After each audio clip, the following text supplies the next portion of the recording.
Australia में एक आदमी पर स्टॉकिंग का केस चला और उसने अपने बिहेवियर का रूट कॉज बॉलीवुड को बताया।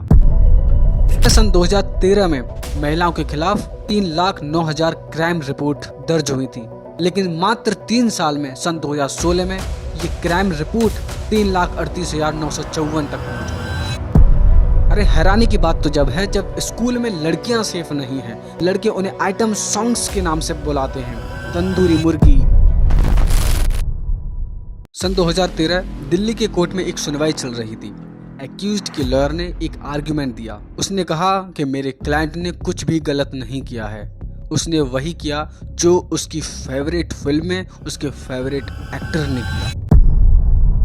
कोर्ट ने भले ही इस आर्गुमेंट को रिजेक्ट कर दिया, लेकिन एक सवाल फिर भी रह गया कि अगर ये आर्गुमेंट इतना आसान था लिखना, तो क्या हम सच में ठीक हैं? आज हम ऐसी चीज के बारे में बात करेंगे जिसके बारे में हम रोज सुनते हैं, रोज देखते हैं, रोज गाते हैं, लेकिन कभी भी इतनी सीरियसली सोचा नहीं इसके बारे में।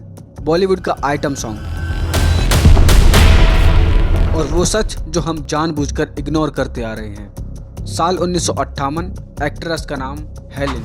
एक फिल्म आई थी हावड़ा ब्रिज। उस फिल्म में एक बहुत ही प्रसिद्ध गाना हुआ, मेरा नाम चिंग चिंग चिंग।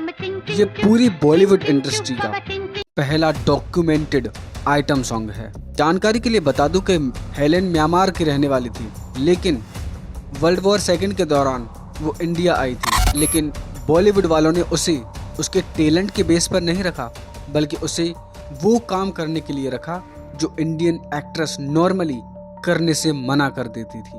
और फिर यहाँ से एक नए पैटर्न की शुरुआत होती है।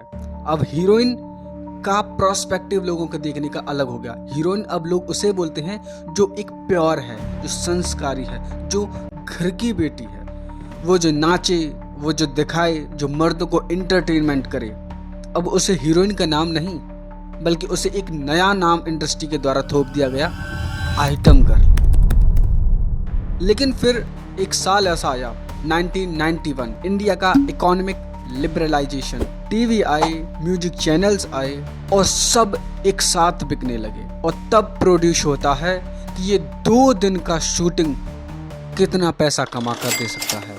अब सवाल ये नहीं था कि फिल्म में आइटम सॉन्ग रखें या ना रखें, बल्कि सवाल ये था कि एक आइटम सॉन्ग जब इतना कमा कर दे सकता है तो फिल्म में एक से ज्यादा आइटम सॉन्ग क्यों ना रखें, और रखें तो कितने रखें, 2, 3 या 4, 5। लोगों के दिमाग में अब ये एक सवाल आ रहा होगा कि आखिरकार इतना ही ज्यादा बुरा है तो इन आइटम सॉन्ग्स को हटा क्यों नहीं दिया जाता, मूवी में रखो ही मत बिल्कुल। लेकिन आपकी जानकारी के लिए बता दूं, एक एवरेज आइटम सॉन्ग्स को बनाने के लिए जो बजट होता है वो 50 लाख से 2 करोड़ के बीच होता है। लेकिन जो आइटम गर्ल होती है उसे 50 लाख से 1 करोड़ तक का बजट होता है उसका, और बाकी का 1 करोड़ उसे शूट करने में, और वो गाना सिर्फ 2 दिन में शूट हो जाता है। यानी कि 2 करोड़ लगाकर एक आइटम सॉन्ग 2 दिन के अंदर तैयार। लेकिन इसके बदले में प्रोड्यूसर्स को क्या मिलता है? एक वायरल आइटम सॉन्ग फिल्म की प्री रिलीजिंग एंगेजमेंट को 30% तक बढ़ा सकता है। अब फिल्म बोरिंग हो, चाहे कितनी भी बोरिंग हो, अगर उसका आइटम सॉन्ग बढ़िया है तो वो फिल्म एक अच्छा खासा रेवेन्यू कमा कर दे सकती है।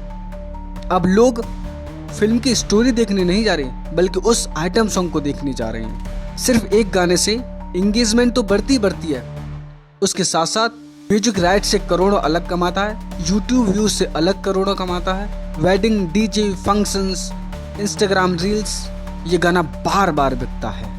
मल्लिका शेरावत ने ये खुद एक्सेप्ट किया था एक इंटरव्यू में कि उन्होंने एक तमिल मूवी के लिए आइटम सॉन्ग करने के लिए 1 करोड़ रुपए का चार्ज किया था।